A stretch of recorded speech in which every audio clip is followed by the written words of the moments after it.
ॐ ह्रीं नमो अर्हन्ताणम्। ॐ ह्रीं नमो सिद्धाणम्। ॐ ह्रीं नमो आयर्याणम्।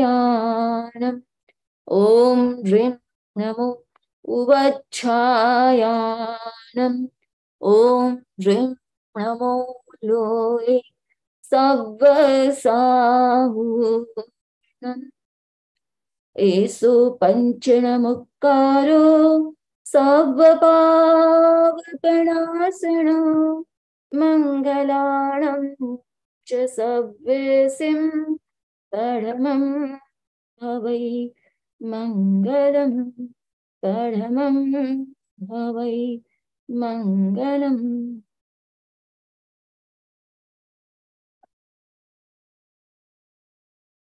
आराध्य देव के चरणों में वंदन। परम पूज्य गुरुदेव के चरणों में वंदन।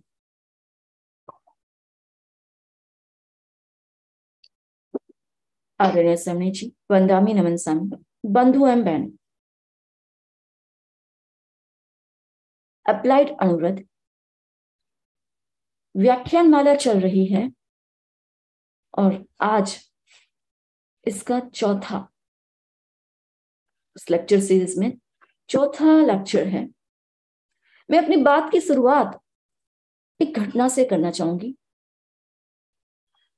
ये घटना है सन 1954 की। उस समय आचार्य श्री तुलसी का चातुर्मास मुंबई में था और वहां अणुव्रत कार्यकर्ताओं ने एक अणुव्रत शिविर लगाया था। उस अणुव्रत शिविर के अंतर्गत उनका एक था मिशन कि सारे धर्म नेताओं के पास जाना, सद्भाव की दृष्टि से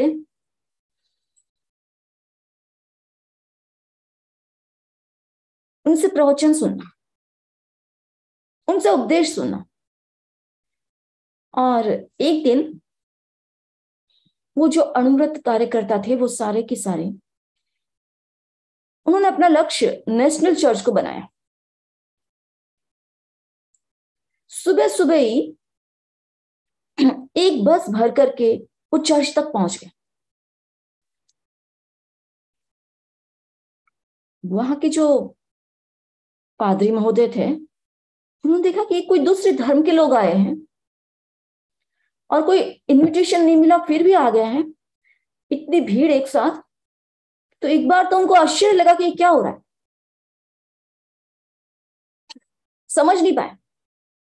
पर जब उनको पता चला कि ये हमारे पास उपदेश सुनने आए हैं, जीसस क्राइस्ट ने क्या कहा है, उनका पवित्र संदेश क्या है, उसके लिए सुनने के लिए ही आए हैं, तब उनके आश्चर्य का पार नहीं रहा।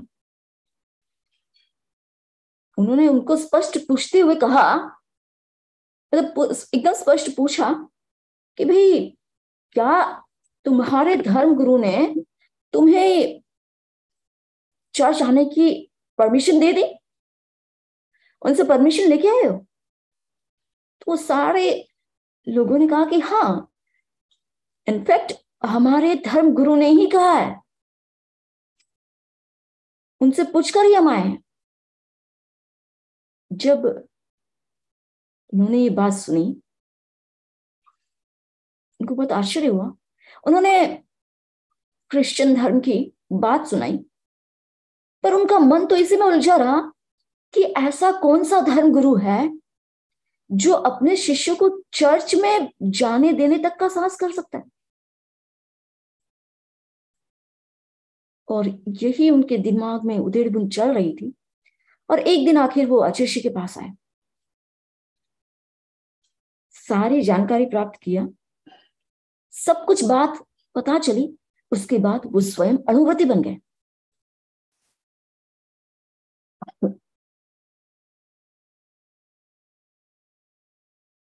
उन्होंने कहा कि मैं इतना हैरान हूं कि आपने अपने शिष्यों को चर्च के दरवाजे पर भेज दी। अगर मेरे सामने ऐसा प्रसंग आता तो मैं तो अपने अनुयायियों को कभी ऐसी इजाजत नहीं दे सकता था। पर आपकी उदारता को देखकर मैं पहली बार किसी भारतीय धर्म गुरु के सामने नतमस्तक हुआ। और वो कौन थे पता है? वो महोदय थे श्री फादर विलियम। उनकी भाषण शैली के अणुव्रत के अधिकांश लोग परिचित होंगे उस समय के। वो उस समय जब बोलते थे इतना भाव विभोर होकर बोलते थे और बहुत अच्छा बोलते थे। पर अणुव्रती बनने के बाद अणुव्रतों को उन्होंने अपने जीवन में इतना रचा पचा लिया था, बसा लिया था कि जहां भी जाते उनके आचार व्यवहार और उन सब से अपने आप ऐसा लगता था, हाँ पता चलता था कि ये अणुव्रती है।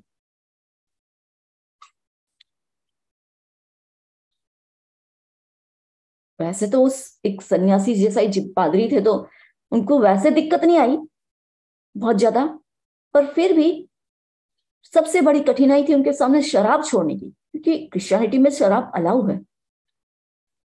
पर उन्होंने अपने आप को उसके लिए भी तैयार किया और जहां भी जाते हैं विदेशों में और में वहां पर भी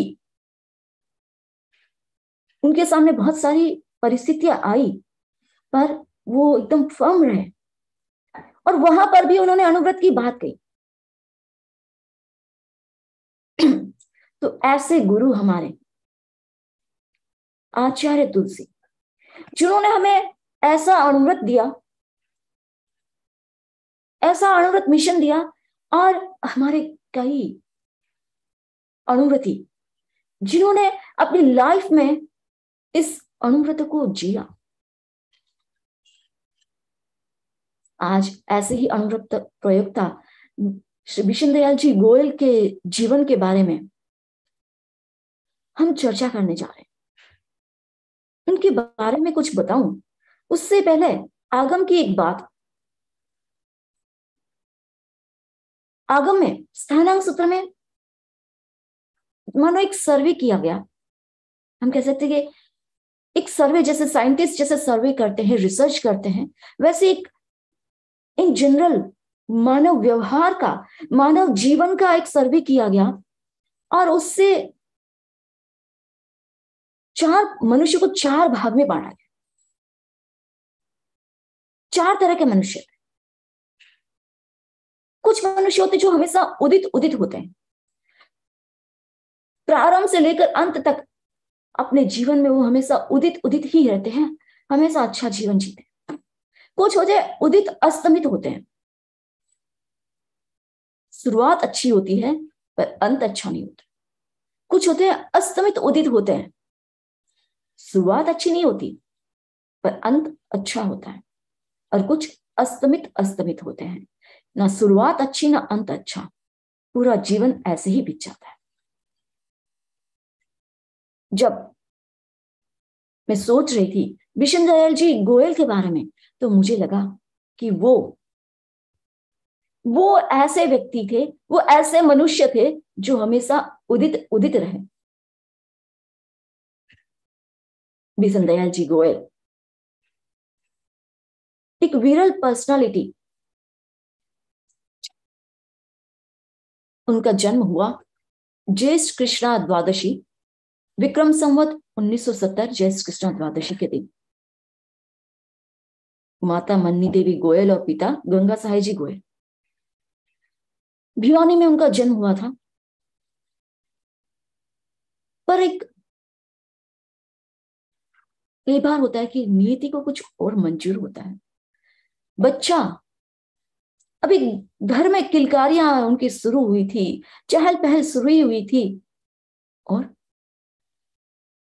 छोटे ही वय में पहले माता का साया उड़ गया और 6 महीने के अंतराल में ही पिता का साया भी सिर से उड़ गया। अब बिशन दयाल अपने चाचा के यहां पलने लगा। चाचा की छत्र छांव में उनके सानिध्य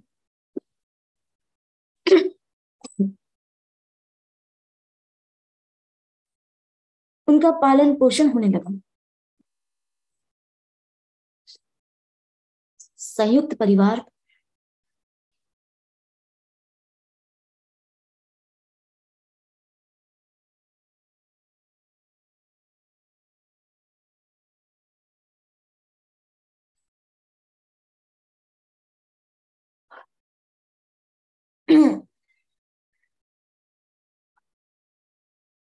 छोटे थे बहुत, और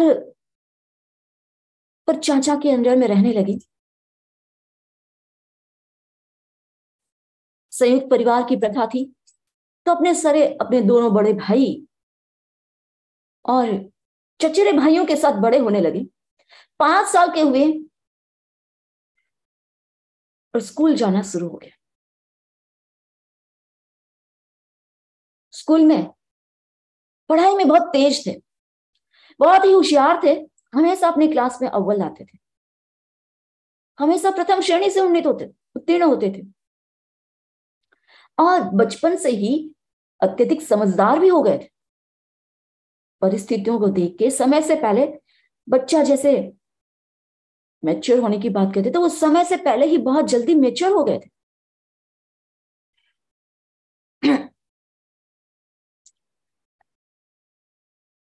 स्कूल में बहुत अच्छी पढ़ाई करते थे।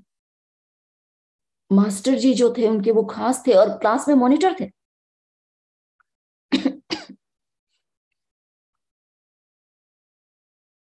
अब ऐसे करते करते, सब कुछ देखते समझते,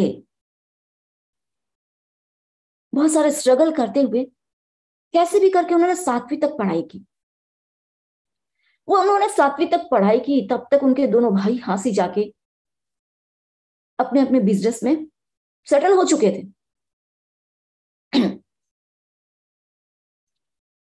अब 7वीं की पढ़ाई के बाद उनकी भी, उसके बाद उनको काम में लगना था। वो भी वहां जहां भाई थे दोनों, वहां हंसी चले गए। पर भाइयों के पास उनके जमे जमाए बिजनेस में नहीं जुड़े, वो उसमें जुड़े नहीं, और उन्होंने एक नया संघर्ष शुरू किया। जब भाइयों ने कहा आ जाओ मेरे साथ, तब कहा कि मेरी कीमत कैसे पता चलेगी मुझे, मैं कितने का हूं, मेरी कीमत क्या है, मैं कितना अपने बलबूते पर कमा सकता हूं। और उन्होंने एक नौकरी शुरू की, और जैसे ही नौकरी शुरू की, जॉब पर लगे, और एक संघर्ष भी शुरू हो गया। संघर्ष किसके साथ? अपनी नैतिकता के साथ।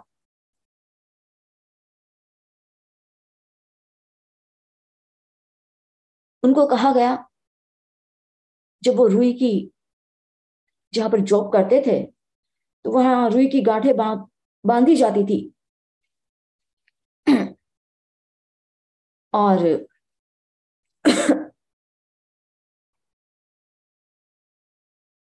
सारा लेखा जोखा करना, नाप तोल के देना करना, सब उनका काम था। जब वो पूरा नाप तोल के देते थे, तब सेल्समैन कहते थे कि इसमें थोड़ा और पानी डाल दो, ताकि इसका वजन बढ़ जाएगा। उन्होंने कहा मैं ये नहीं कर सकता। उनकी कंप्लेन की गई, उन्होंने नौकरी छोड़ दी कि ऐसा जहां अनैतिकता का काम है मैं नहीं कर सकता। उस समय से उनके भीतर वो जो नैतिकता के संस्कार भीतर में अपने आप थे, और नौकरी छोड़ी, फेरी करना शुरू कर दिया। हांसी में ही एक व्यापारी थे, राजा राम जी बिसाती, उनके पास गए, थोड़ा बहुत सामान लाए, और गली गली जाके पूरे हर किसी गली में मोहल्ले में जाते और फेरी करने लगे।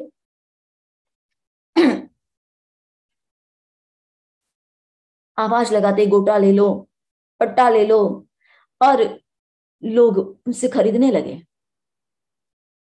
धीरे धीरे विश्वास जमा के मैं ये काम कर सकता हूं, उसके साथ साथ थोड़ी थोड़ी चीजें बढ़ाते गए, कपड़ा लिया, सब कुछ लिया, और इसमें आगे बढ़ते रहे। एक ही ध्यान था, एक ही लगन थी, मुझे आगे बढ़ना है। ऐसे करते करते जब 18 साल के हुए, तब शादी हुई।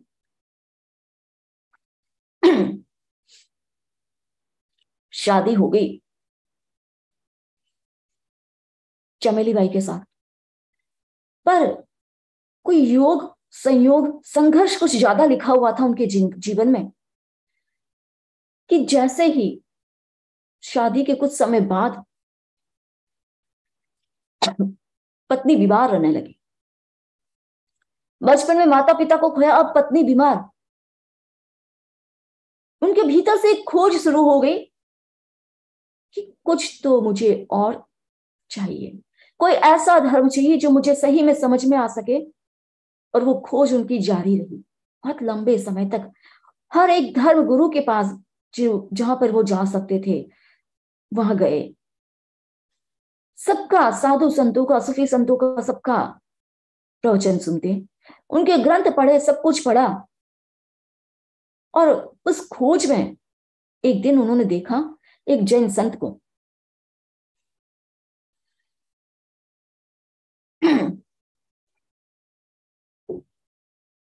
जैन संत को देखा, जैनिज्म के बारे में थोड़ा पढ़ना भी शुरू किया था, तो वहां अहिंसा, अपरिग्रह, ये सारी बातें आ रही थी। और उनका किसी ने कह दिया कि जो जैन संत होते हैं वो कैसे होते हैं, कुछ कुछ नेगेटिव बातें बता दी, कुछ गलत इंटरप्रिटेट करके बता दिया। तब उन्होंने एक जैन संत की जासूसी करनी शुरू कर दी। वो कहाँ जाते, जहां जाते, सब पीछे पीछे जाना करना, सब कुछ, उनकी हर एक चर्या को देखना। और संतों को कुछ दिन बाद पता चल गया कि ये मेरे पीछे जा रहा है, मेरा पीछा कर रहा है हर चीज में। तो एक दिन संतों ने पूछ लिया कि क्या हुआ, आपको कोई चीज का शक है, क्या बात है, आप मेरा पीछा क्यों करते हो। तब उन्होंने स्पष्टता से, सरलता से सारी बात बता दी। और संतों ने भी सहजता से, सरलता से जैन संतों के जीवन क्या शैली क्या है, उनकी दिनचर्या क्या है, सब कुछ खोल के बता दिया। और उनको और ज्यादा श्रद्धा हो गई। अब उसको समझते हैं, करते हैं।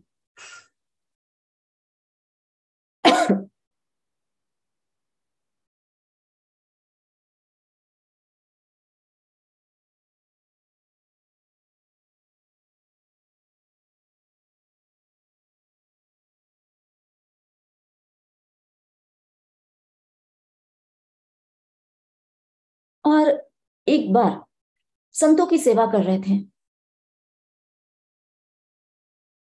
कोई संतों ने देखा, एक संत की तरफ वरना मुड़ के बैठे हुए थे, पीछे कोई संत थे।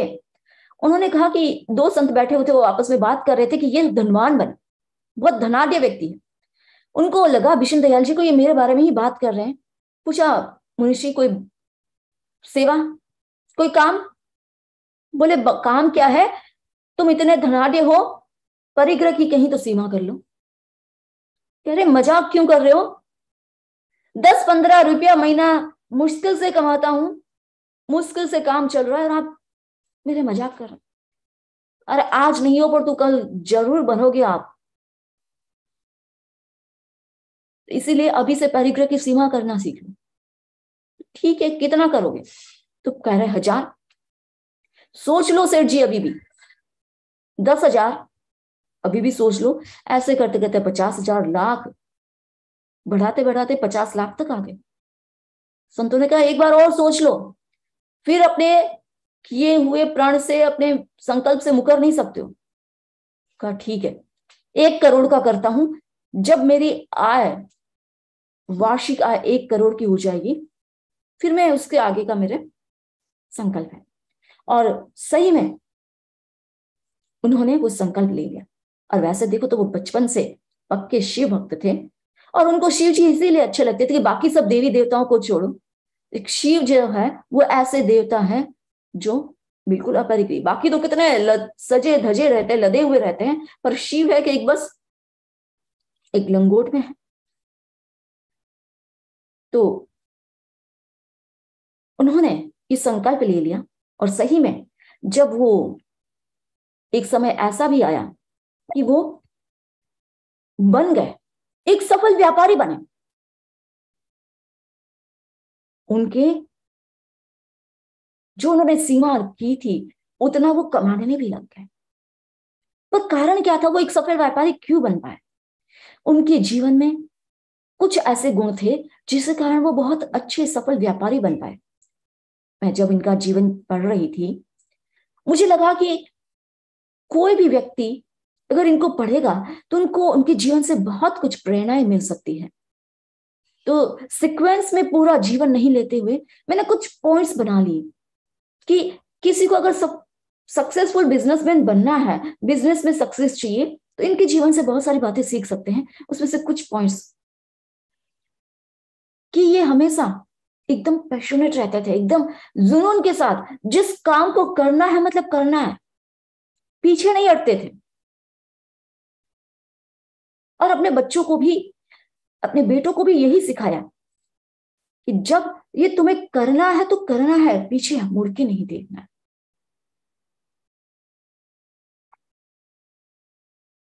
जैसे मैंने कहा कि उन्होंने फेरी का काम शुरू किया, उसके बाद धीरे धीरे बिजनेस बढ़ा, फिर वहां हांसी में बहुत अच्छा चल रहा था उनका, पर लगा नहीं कुछ करना है। और कलकत्ता आ गए। कलकत्ता में भी शुरू शुरू में कोलकाता में बहुत उनको दिक्कत आई, क्योंकि वो उर्दू मीडियम में पढ़े हुए, केवल उर्दू लिखना पढ़ना जानते थे। और कुछ भी काम करना हो तो किसका वहां पर चलती थी, या इंग्लिश या बंगाली लैंग्वेज या फिर हिंदी लैंग्वेज, तीनों ही नहीं आती थी।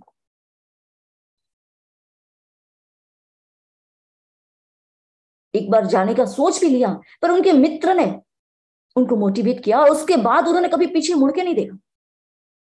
जो सोच लेते थे वो करके रहते थे। जुनून के साथ साथ उनकी एक बहुत बड़ी विशेषता थी कि उनके साथ जो भी व्यक्ति काम करता था उनको वो हमेशा अप्रिशिएट करते रहते थे, उनके गुणों को देखते थे। गुण ग्राहकता उनमें बहुत अच्छी थी। और अपने बेटों को भी उन्होंने सिखाया कि जब भी काम करो तब देखो सामने वाले का पॉइंट ऑफ व्यू क्या है, और जहां पर तुम जा रहे हो, तुम्हें जिनसे काम करवाना है वो व्यक्ति कैसा भी है उसी तरीके से तुम्हें काम करवाना पड़ेगा। एक बार की बात है, मुझे जहां तक याद है शायद सुरेश जी का ही वो इंसिडेंट है या नरेश जी का किसी का है, कि कुछ कोई व्यक्ति से काम करवाना था, कोई अधिकारी से सिग्नेचर वगैरह और कुछ करवाना था। उनके घर जाते वो व्यक्ति सामने है, देखता नहीं, टाइम नहीं देता, तो काम करवाना जरूरी था, बस thank you, yes yes, thank you thank you, मतलब वहां जाके उनके लिए गिफ्ट भी लेके गए, सब कुछ लेके गए, पर काम नहीं बना। वो तो अपने कुत्ते के साथ बिजी था। वापिस आकर बिशन दयाल जी से बेटे ने कहा कि पिताजी ऐसे कैसे काम होगा, वो तो देखते नहीं, बात ही नहीं सुनता है, ध्यान ही नहीं देता। तब उनको कहा, उनको समझाया कि देखो बेटा, सामने वाले व्यक्ति का इंटरेस्ट किसमें है पहले उस पर ध्यान दो, पहले उनके इंटरेस्ट की बातें करो और फिर अपने काम की बात। और नेक्स्ट टाइम ऐसा ही हुआ। वापस उस अधिकारी के पास गए, उनसे उनके कुत्ते के बारे में बातें की, उसकी प्रशंसा की, बहुत सारी बातें, लगभग आधा पौन घंटा पर उस पर बातें करते रहे। और उसके बाद खुद के काम की बात की और सही में एक बार में वो काम हो गया। तो वो ध्यान देते थे कि सामने वाला व्यक्ति किस तरीके से है, किस तरीके से उनसे काम निकलवाना है, वो जानते थे।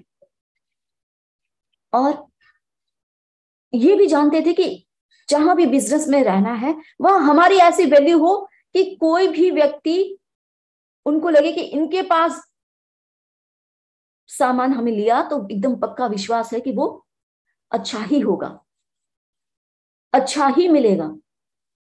और गोयल जी के एक वही शाख बनी उसमें।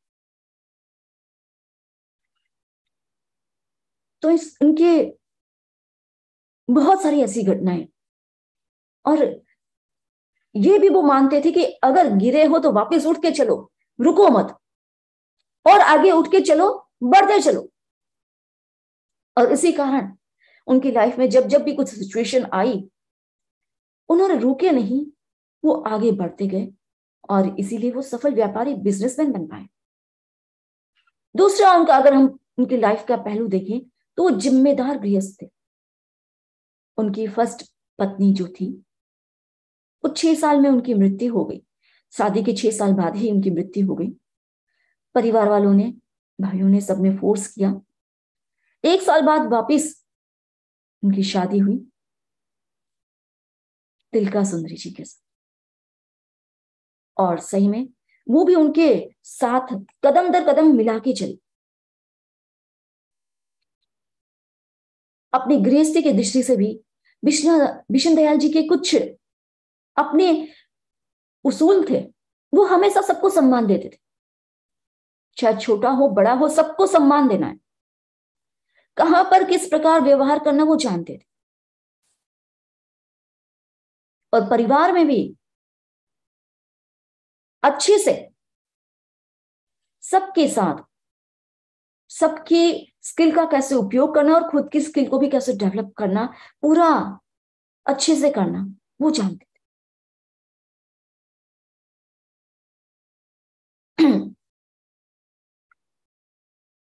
संयुक्त परिवार में थे और हर 15 दिन बाद अपने परिवार में गोष्ठी भी रखते थे। अलग किसी के भी कोई भी समस्या हो उसको अच्छे से सुनते थे और उसको समझा के बहुत सारे छोटे मोटे उदाहरणों के साथ, एग्जाम्पल के साथ उनको सोल्व करते थे।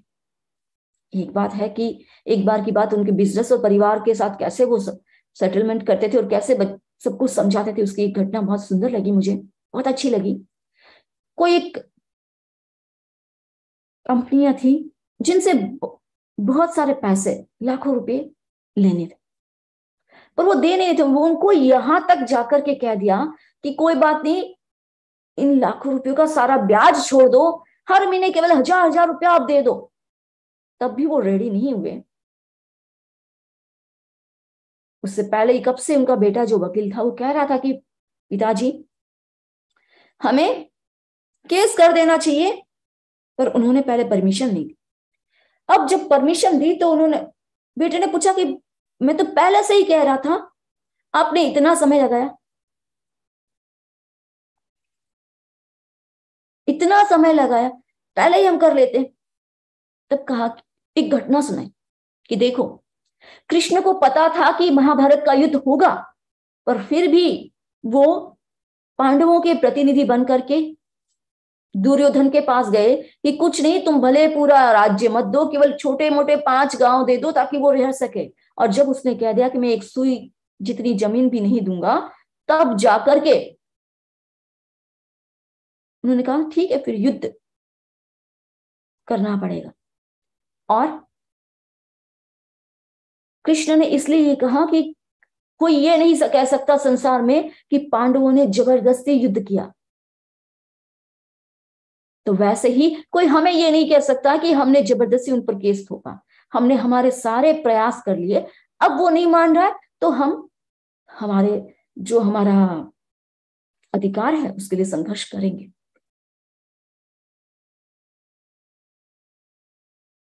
तो वो जानते थे, उन्हें स्किल थी वो किस तरीके से, किस ढंग से सामने वाले को समझाना और कैसे इन्वेस्टमेंट करना है वो भी जानते थे। वो पैसे का किस प्रकार कहाँ इन्वेस्टमेंट करना, चाहे कम रहा, कभी उनके पास पैसा कम या ज्यादा, कभी कैसे कितना भी रहा, कभी उन्होंने अपने परिवार को यह महसूस नहीं करने दिया कि हम गरीब हैं या कुछ कम है। और हमेशा अपनी लाइफ डिसिप्लिन के साथ, एथिक्स के साथ, अपने मॉरल वैल्यूज के साथ, नैतिकता के साथ जी। और बच्चों को भी यही सिखाया, यही सिखाया, सभी बेटों को भी यही शिक्षा दी। और यहां तक कि घर के एक छोटा से छोटा कोई नौकर भी होता तो उनको भी अच्छे से सम्मान देते, उनके साथ भी अच्छा व्यवहार करते। एक घटना आती है, एक बार वो अपने ऑफिस से घर जा रहे थे गाड़ी में, और साथ में लाख रुपए थे, लाख रुपए नगद थे। रास्ते में बहुत ट्रैफिक था, एक जगह गाड़ी फंसी हुई थी और उनके पास जो रुपयों का थैला था उसकी चेन टूटी हुई। सामने ही बाजार में कपड़ों के थैले बिक रहे थे, सोचा भाई थैला लेकर आ जाता हूं, इसमें डाल दूंगा तो सेफ रहेगा। और इसी सोच के साथ उतरे, ड्राइवर को कहा मैं थैला लेके आता हूं। ड्राइवर ने कहा ठीक है। और इधर ट्रैफिक छटा, गाड़ी आगे चली गई। उन्होंने इधर उधर बहुत ढूंढा पर कोई वो गाड़ी मिली नहीं।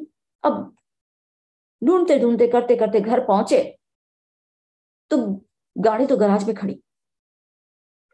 बेटे से जाके बताया कि ऐसे ऐसी बात हुई है और लाख रुपए थे। नरेश ने कहा कोई बात नहीं, मैं देखता हूं। अपना भाई विश्वास ड्राइवर है, बरसों से हमारे यहाँ काम कर रहा है, तो वो कुछ गलत काम नहीं कर सकता, ऐसे कह के वो देखने गए। देखा नहीं है ड्राइवर। गाड़ी चेक की, गाड़ी में कुछ नहीं है। इधर उधर थोड़ा बहुत खोजबीन की, नहीं। आकर के पिताजी को बता दिया कि ना पैसा है ना ड्राइवर जी। तब भी समता, समता भी है कि कोई बात नहीं, हमने किसी के साथ कोई गलत किया नहीं तो हमारे साथ कोई गलत होगा नहीं। और अगर हमारे भाग्य का है वो पैसा तो कहीं जाएगा नहीं, वो वापिस आ जाए। इतने दृढ़ विश्वास के साथ कहा और सबको कहा कि जाओ, कोशिश करो, उनको खोजो, और जहां कहीं भी जिस किसी हालत में भी हो उसको मारना पीटना कुछ नहीं करना, बस उसको मेरे पास लेके आ जाए। और सही में ड्राइवर रवि दी को ढूंढते ढूंढते वो कहीं एक शराब की दुकान पर मिला, उसको लेके आए।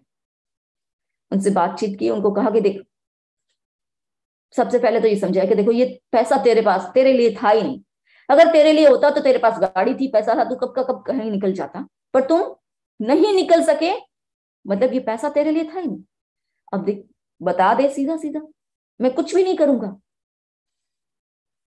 कुछ भी नहीं होगा तुम्हें। हाँ, जितने खर्च हो गए उसको भी मैं माफ कर दूंगा, वो भी पैसा माफ कर दूंगा, और तुम्हारी नौकरी एज इट इज रहेगी। इसलिए बता दो। पहले स्टार्टिंग में आनाकानी की, फिर जब थोड़ा फोर्स डाला कि अगर नहीं बताओगे तो फिर पुलिस को बताना ही पड़ेगा, फिर डर से उसने बता दिया। बताया कि भाई कहाँ कहाँ कैसे कैसे। पता चला कि उसने अपनी बहनों के पास वो पैसे भिजवाए हैं, एक गुंडे से दूसरे गुंडे के पास, दूसरे से तीसरे करते हुए वैसे वहां पहुंच गए। पुलिस को खबर लगी, पुलिस को बताया गया, और 90,000 रुपये, 90,000 रुपीज तो मिल गए। पर उसको जाने नहीं दिया, उसको घर पर ही रखा कि कोई गुंडे मावाली उसको परेशान नहीं करे पैसे के चक्कर में। अच्छे से खाना पीना सब कुछ उसका वहीं पर चल रहा है, घर पर ही। अब धीरे धीरे उसको, ड्राइवर को बहुत पश्चाताप हो रहा है। उसने कहा कि मैंने बहुत गलत किया, पर अभी भी वहां पर वो जो शराब की दुकान है वहां पर कुछ पैसे और पड़े हैं, आप लोग कोई मेरे साथ चलो, वो पैसा भी मैं लेके आ जाता हूँ। कहा कि देखो, हम तो, हमारे घर का कोई भी सदस्य उस गली में नहीं जाएगा, गली के बाहर खड़े रहेगा, तुम लेके आ जाना। बेटों ने कहा कि पिताजी कोई ऐसे लाता है क्या, कोई हाथ में पैसा आने के बाद वापिस आता है क्या। तब उनको पहचान थी आदमी की, परख थी कि कौन सा आदमी कैसा है। कहा कि नहीं, ये आदमी खराब नहीं है, ये ईमानदार है, सच्चा आदमी है। वो परिस्थिति बस कभी कभी व्यक्ति ऐसा कर लेता है, पर ये आदमी खराब नहीं है, अच्छा है। और उस पर विश्वास रख के उसको भेजा। सही में वो वहां शराब की दुकान पर से ले जाकर के 7,000 रुपया लेके आ गया और पकड़ा दिए हाथ में। अब आने के बाद कहता है कि मेरे से ये बहुत बड़ी गलती हो गई, मेरा एक बार मैं अपने बहन और बहनों से मिलना चाहता हूँ, वापिस आ जाऊंगा। ठीक है, उनको एडवांस में 200 रुपया दे दिए।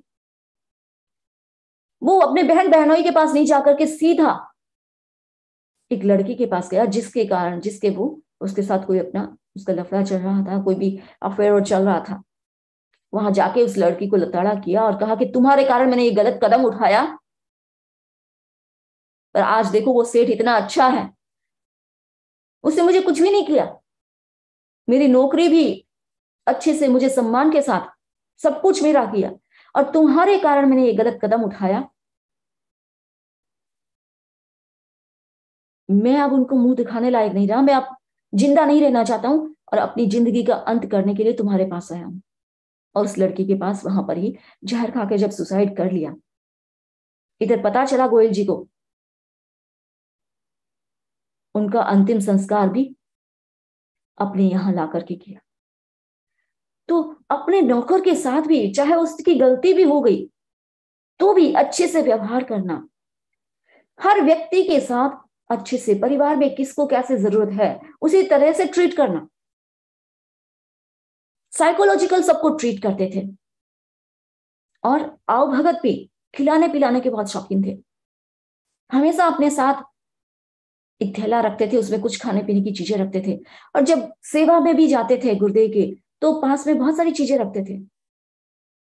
जब सुबह प्रवचन से और से सब बाद में आके, या सबके दर्शन करके सामायिक करके आते और नाश्ता उनको पकड़ाया जाता, तो सबसे पहले अपने ड्राइवर को भेजते थे। आस पड़ोस में जो भी हो, जो भी कर्मचारी काम कर रहे हैं, सबको पहले खिला के फिर खुद खाना। तो बहुत ही एक जिम्मेदार व्यक्ति, रिस्पॉन्सिबल पर्सनालिटी थी उनकी, हर किसी का ध्यान रखते थे, और एक आदर्श पिता भी थे। अगर आदर्श पिता की दृष्टि से हम देखें, एक आदर्श पिता, आइडियल फादर किसको कह सकते हैं? जो कह सकते हैं कि लविंग एंड केयरिंग हार्ट हो जिसका, और वो वैसे ही थे। अपने बच्चों को हमेशा प्यार किया और उसकी केयर भी की, और साथ साथ में एक कॉम्बिनेशन था उनकी लाइफ में, स्ट्रिक्टनेस और करुणा का। स्ट्रिक्टनेस भी थी, और कहीं जहां कंपैशन चाहिए, जहां एकदम सॉफ्ट हार्टेड भी था। ऐसी कोई फिजूल खर्ची नहीं हो सकती थी। पर जब बच्चे, जब उनके बेटे बहू और बाहर घूमने जा रहे थे, विदेश की टूर करने जा रहे थे, और पूछा अमेरिका की टूर में जा रहे हो तो डिज्नीलैंड आपकी उसमें लिस्ट में है या नहीं, घूमने की लिस्ट में नहीं है, क्यों? खर्चा बढ़ जाएगा। अरे जब 60,000 का खर्चा कर रहे हो तो 20,000 और सही। पर ऐसी अच्छी चीज जो स्पेशल है, उस वहां की स्पेशलिटी है उस जगह की, वो तो देख के ही आना चाहिए। भले ही वहां से खरीदी कम करके आ जाओ, दूसरी चीजें आलतू फालतू के खर्चे कम कर दो, पर जहां जब तुम जा रहे हो, तो वहां तो अच्छे से जो अच्छी चीज है उसको तो देख के ही आना।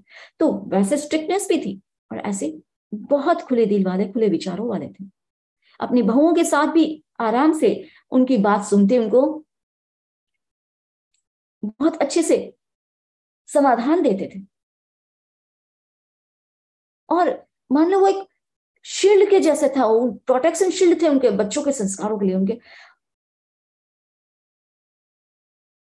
उन्होंने अपनी डायरी में लिखा कि वो ऐसी जगह भी रहे, ऐसी जगह में भी रहे जहां पर आसपास में सारे लोग कैसे, कोई कच्ची दारू बेच रहा है, कोई कुछ कर रहा है, कोई सब ऐसे लोग, और उनके बीच में भी अपने बच्चों को ऐसे संस्कार दिए, इतने गहरे और अच्छे संस्कार दिए कि कोई भी बच्चा, कोई भी बेटा, इनका कोई भी परिवार का सदस्य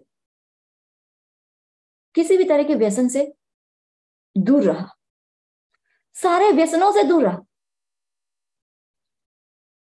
तो वो, उनकी परवरिश इतनी अच्छी थी, और साथ साथ में अपने बच्चों को लॉयल्टी भी सिखाई, निष्ठा के साथ, ईमानदारी के साथ कैसे काम करते हैं, वो हर एक बात इनको सिखाई।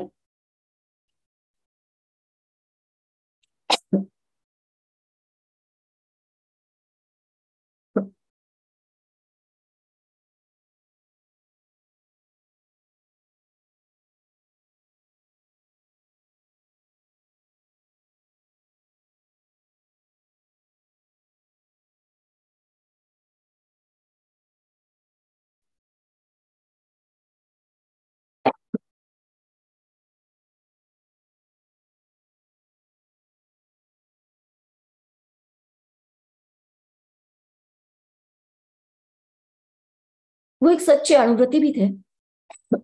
मैं अपनी बात अब संक्षिप्त में कहना चाहूंगी। एक सच्चे अणुव्रती, अणुव्रत को उन्होंने अपने जीवन में हर एक मोड़ पर जिया था, और इसीलिए आचार्य श्री तुलसी ने उनके लिए फरमाया, ये स्वर्गीय विष्णु दयाल जी गोयल जन्म से जैन नहीं थे, पर वे ज्ञान कर्म और विवेक से जैन थे। वे धार्मिक थे, पर रूढ़ धर्म में उनका विश्वास नहीं था। वे उपासना को गौण मानते थे और चरित्र को प्रमुख मानते थे। इसी कारण वे अणुव्रती बने। उन्होंने अणुव्रत आचार संहिता को अपने पर ओढ़ा नहीं, अच्छे ढंग से जिया था। वे अपने परिवार के लोगों के लिए विरासत में धन ही नहीं, धर्म के संस्कार भी छोड़कर गए हैं। उनसे प्राप्त संस्कार अणुव्रत के पथ पर आगे बढ़ने के लिए बहुत बड़े संबल के रूप में काम आने वाले हैं। उनका जीवन बहुमुखी था। ऐसी समय समय पर कई बातें उनके लिए गुरुदेव ने फरमाई। तो गुरुओं के मुख से जिनके लिए ऐसी बात निकलती है, सही में वो व्यक्ति अपने आप में, उस व्यक्ति का जीवन ऐसा ही था। एक आदर्श श्रावक भी थे वो। उनकी आस्था बहुत दृढ़ थी। कितने ही जनों को उन्होंने श्रद्धा में स्थिर किया।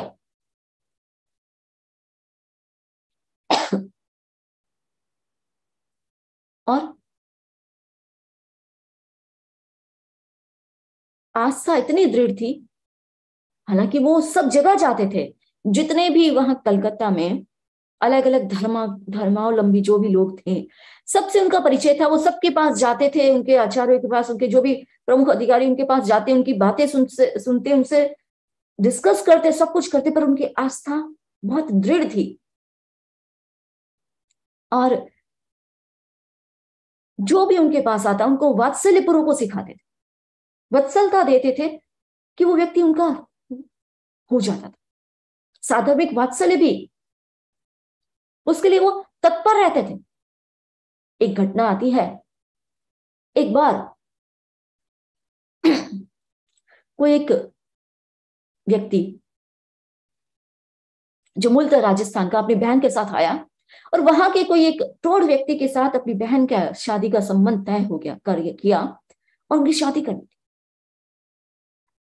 और इधर गांव में एक अफवाह फैल गई कि वह व्यक्ति तो अपनी बहन को बेचने, मतलब उस बहन कह रहा है, पर वो तो उस लड़की को बेचने आया है। और उनको पकड़ लिया गया, पुलिस ने पकड़ के उनको जेल में डाल दिया। ये इधर गोयल जी को पता चला, छानबीन की गई, दूसरी कोई बात पता नहीं चली। तो गोयल जी ने रिक्वेस्ट किया कि देखो, एक लड़की है, लड़की को थाने में नहीं रखना चाहिए। रिक्वेस्ट करके उसको किसी एक प्रतिष्ठित व्यक्ति के घर पर रात को रुकाया। और इधर वो उसके बारे में भी जानकारी ले रहे थे। उनको कुछ इतनी जानकारी नहीं मिल पाई, और वो जाने ही वाले थे, तब उनको आवाज आई, कुछ परिचित सी आवाज लगी। वो शब्द परिचित से लगे। ध्यान से सुना तो भिखुशम भिखुशम बोल रहा था। जाकर देखा तो वही व्यक्ति जिसको पुलिस ने पकड़ा था। उनसे बात की भी, तुम क्या बोल रहे हो? तो बोले, कुछ नहीं, हम पीढ़ियों से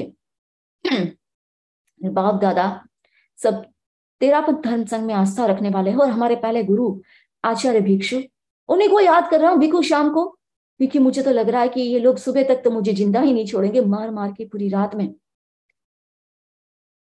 पीट पीट के मुझे मार देंगे।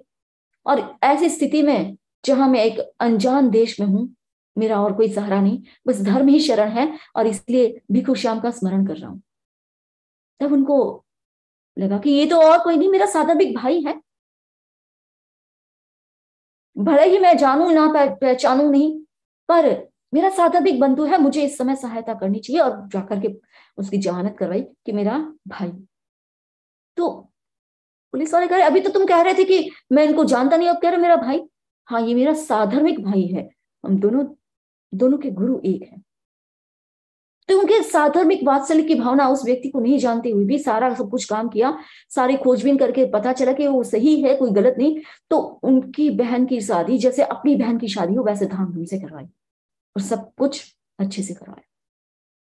ऐसे बहुत साधर्मिक वात्सल्य भी था, और जिन शासन की और अच्छी बातों की हमेशा प्रभावना करते रहते, हमेशा अपने साथ जब घूमने जाते विक्टोरिया पर तो अपने साथ किताबें रखते थे, जो भी सामने लोग मिलते उनसे बातें करते, बातों बातों में कुछ धार्मिक प्रश्न और चर्चा चलती, और उनको सामने वाले व्यक्ति की रुचि के अनुसार कोई पुस्तक पकड़ा देते।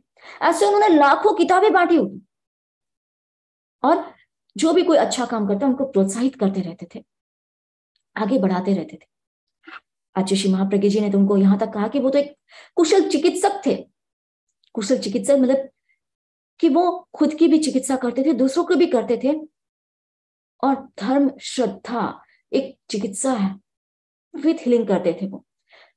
कितने लोगों के मिथ्या दृष्टिकोण को उन्होंने मिटाया, पहले खुद को स्थिर किया धर्म में, और कितने लोगों को धर्म में स्थिर किया। तो गुरुदेव ने भी उनके लिए बहुत अच्छा फरमाया कि बिशन दयाल गोयल तीसरे प्रकार के चिकित्सक थे, वो अपनी चिकित्सा भी करते थे और दूसरों की चिकित्सा भी करते थे। धर्म की श्रद्धा एक चिकित्सा है, उसके द्वारा मिथ्या दृष्टिकोण से उत्पन्न अनेक व्याधियां नष्ट हो जाती हैं। गोयल ने आस्था चिकित्सा के द्वारा अपने आप को स्वस्थ बनाया था। उनका दृष्टिकोण धार्मिक था, तेरापन धर्म संघ और आचार्य तुलसी के प्रति अत्यंत समर्पित थे, इसलिए अपने आप में स्वस्थ थे। वे अपने स्वास्थ्य तक ही सीमित नहीं रहे, दूसरों के स्वास्थ्य की भी चिंता करते थे, और कई जनों को उन्होंने धर्म में स्थिर किया इस प्रकार। और आचार्य श्री महाश्रमण जी ने भी फरमाया कि वो एक विशिष्ट श्रावक थे, उनमें तत्व ज्ञान और श्रद्धा दोनों का योग परिलक्षित होता था, और आज भी गोयल जी के परिवार में वो संस्कार जीवंत रूप में दिख रहे हैं।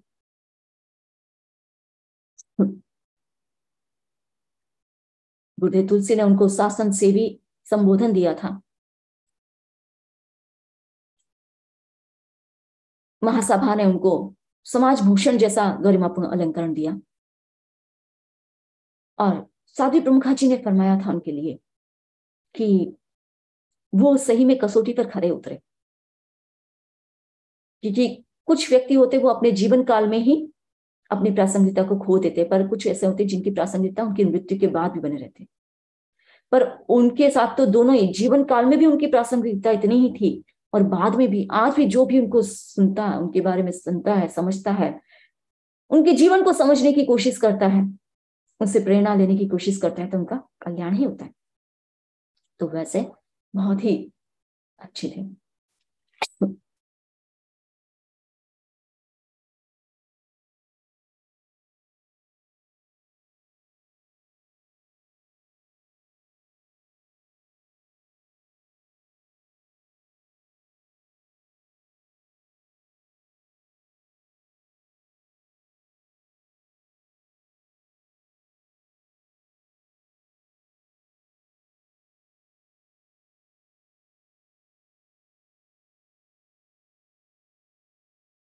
वो जीवन के हर पहलू पर, हर मोड़ पर एकदम सजग थे।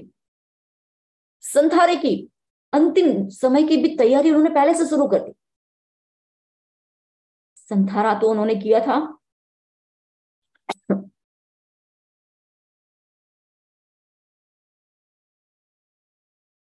4 मार्च को सुबह लगभग 9 बजे के आसपास किया, पर उससे पहले कुछ महीनों पहले ही उन्होंने तैयारी शुरू कर दी अपनी। पहले अन्न ग्रहण करना छोड़ दिया, और अन्न ग्रहण करना जैसे ही छोड़ा, शरीर में काफी कमजोरी और आने लग गई। डॉक्टर को दिखाया गया, डॉक्टर ने यही कहा कि अन्न नहीं खाने से ये हो रहा है। बेटों ने निवेदन भी किया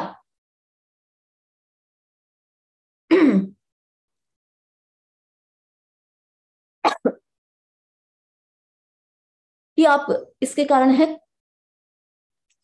आपको थोड़ा ध्यान देना चाहिए खाने पीने का। पर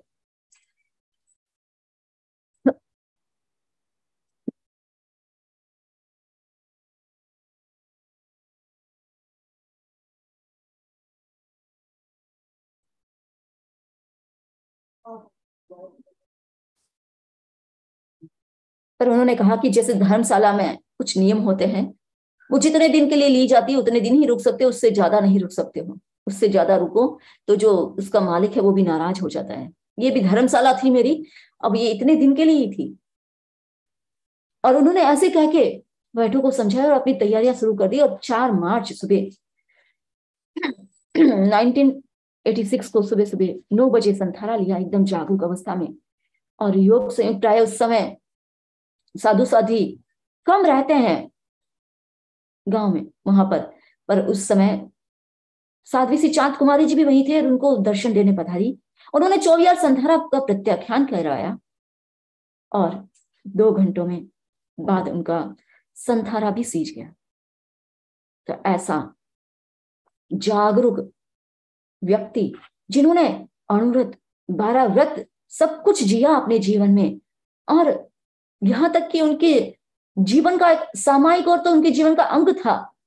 प्रतिदिन सूर्योदय से पहले पहले ही लगभग 3 सामायिक कर लेनी, अंतिम समय तक वो उनका लगभग चलता रहा। प्रतिदिन 3 सामायिक सूर्योदय से पहले कर लेनी, और फिर दिन में 3-4 सामायिक, 2-3-4 जितनी सामायिक हो करना, लोगों को पढ़ाना करना। अभी वर्तमान में जो साध्वी शशि प्रभा जी हैं, वो जब मुमुक्षु रूप में थी तब उनको भी जब वो घर पर आती पारमार्थिक शिक्षण संस्था से, तो 2-2, 3-3 घंटा उनको तत्व ज्ञान पढ़ाना, सब कुछ पढ़ाना। ऐसे कई लोगों को उन्होंने पढ़ाया, कई व्यक्तियों को पढ़ाया, केवल अपने जैनियों को नहीं, केवल जैनों को नहीं, यहां तक कि दूसरे जो अन्य धर्मावलंबी उनके साथ भी वो कई धर्म चर्चाएं करते। और कलकत्ता में जो ब्रह्मा कुमारियां थी वो तो उनको स्पेशल इनवाइट करती थी, उनका प्रवचन सुनती थी। उनसे पूछा उन्होंने कि भाई मैं तो जैन हूं, मैं कोई धर्म गुरु नहीं हूं, फिर मुझे क्यों बुलाते हो, आपका धर्म और मेरा धर्म। तो कहता नहीं, आप जो कहते हो वो तो सामान्य बातें, जन सामान्य, मतलब हर धर्म में वो बातें उपयोगी है और हम लोगों को सबको अच्छा लगता है, हमारे सब साधिकाओं को मोटिवेशन मिलता है, इसलिए हम आपको बुलाते हैं, आपका प्रवचन करवाते हैं। और इस प्रकार उनके जीवन में वो जहां भी गए, जिनके साथ भी गए, जिनसे भी मिले, मानो एक अपनी एक जीवंतता का वहां चिन्ह छोड़ते हुए गए।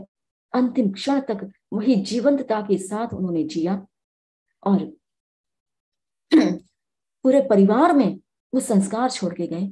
और गुरुदेव ने तो उनके परिवार को, आचार्य श्री महाप्रज्ञ जी ने कल्याण मित्र परिवार का,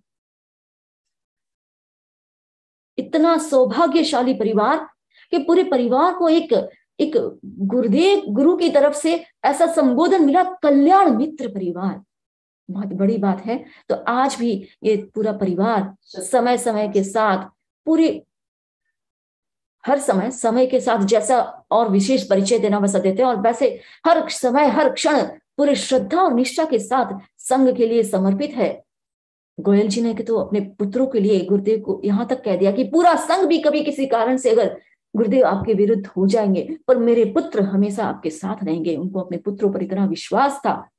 तो वैसा ये बिशन दयाल जी गोयल का जीवन, अगर मैंने तो शायद उनमें से कुछ एक अंश को खाली कहने की कोशिश की है, बहुत कुछ घटनाएं उनके जीवन से संबंधित है, अगर उनको कहने चाहे तो बहुत लंबा समय बीत जाएगा। एक पूरा जब मैं पढ़ रही थी तो ऐसा लगा था एक सीरियल सा उनके जीवन की घटनाएं मेरे सामने चल रही थी। आज बस इतना ही मैं कहूंगी कि हम सब भी उनसे, उनके जीवन से प्रेरणा रहे ले और ऐसा ही जीवंत सजीव जीवन जीते रहें। अपने जीवन पर जिस किसी पंथ पर जिस संकल्पों को संजोए उस पर अड़िग रहते हुए आगे बढ़ते रहें, इसी संकल्प के साथ ओम Arham. That was indeed an inspiring story. इसके साथ can I please invite इस लेक्चर का समाहार करने के लिए सुरेश जी गोयल जी को।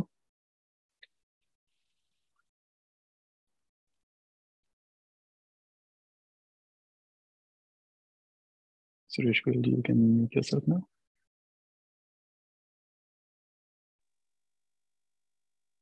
वंदामि नमस्वामी।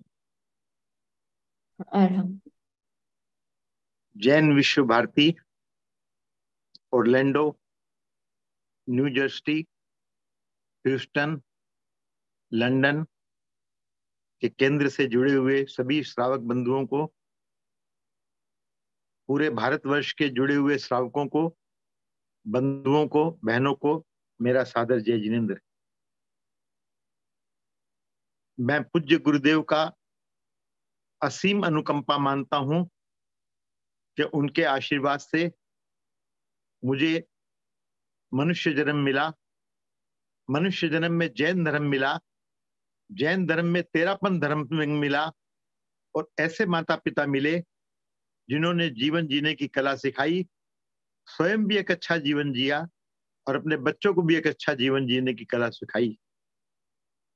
आज एक अद्भुत संयोग है कि आज हिंदुस्तान में 18 जून को फादर्स डे मनाया जा रहा है, और मुझे अपने स्वर्गीय पिताजी के लिए उनके कुछ जीवन के आयामों को आप सबको बताने के लिए चुना गया है।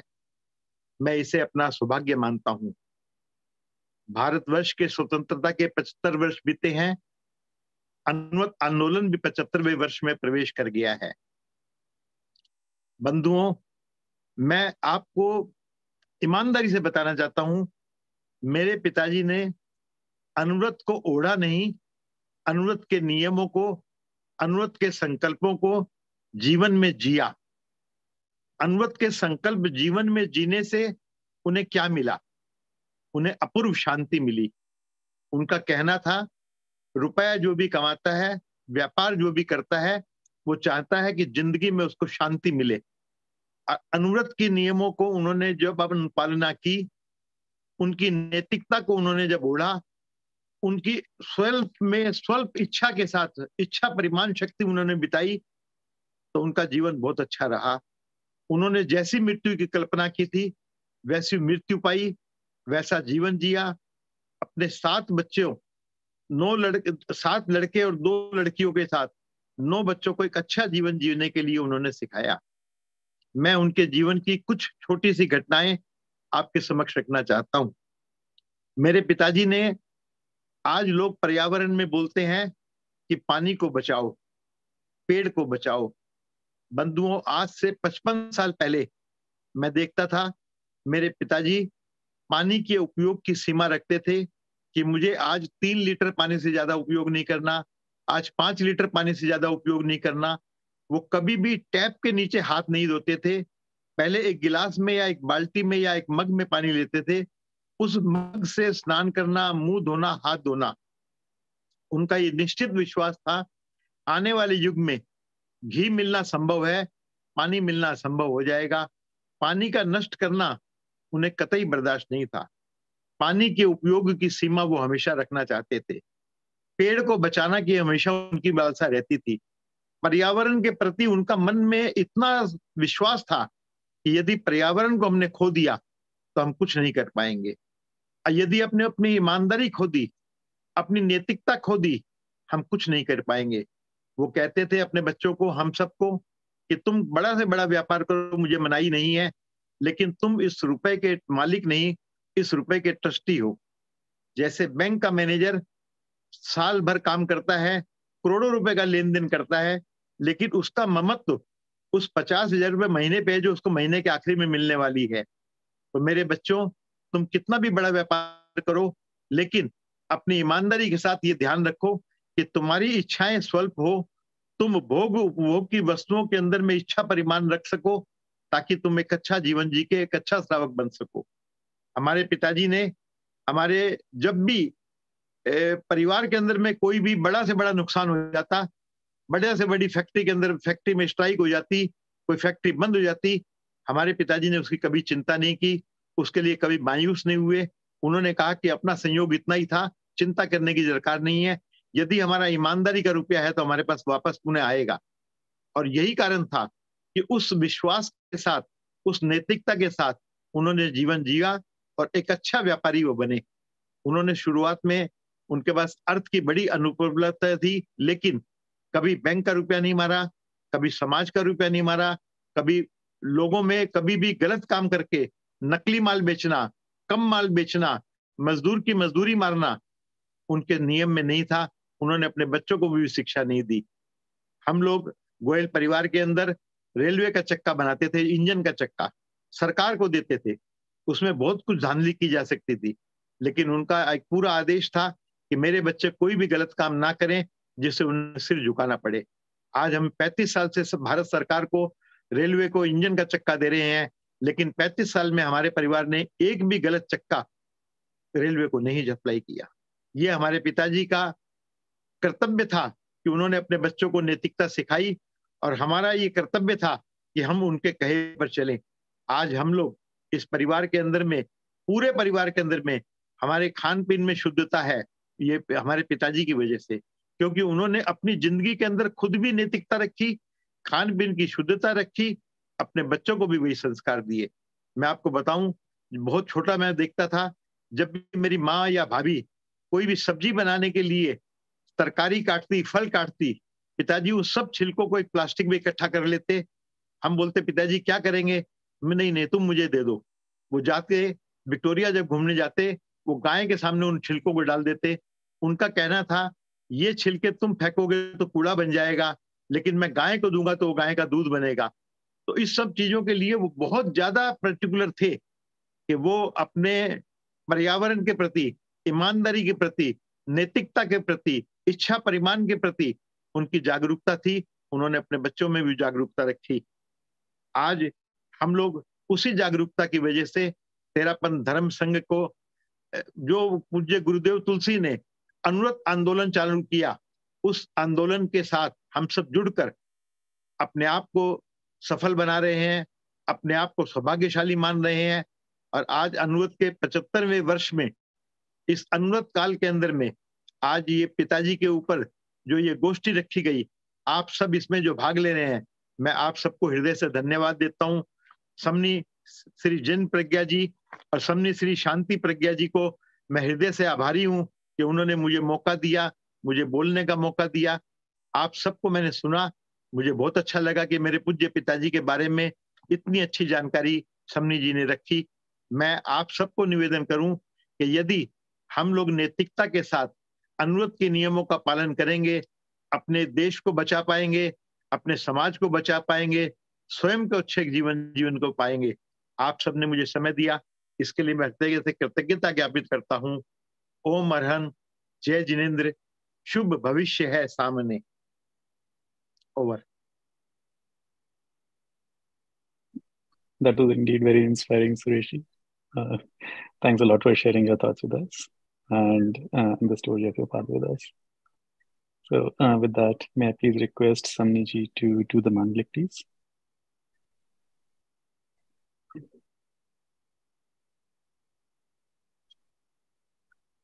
यस, हाँ कर।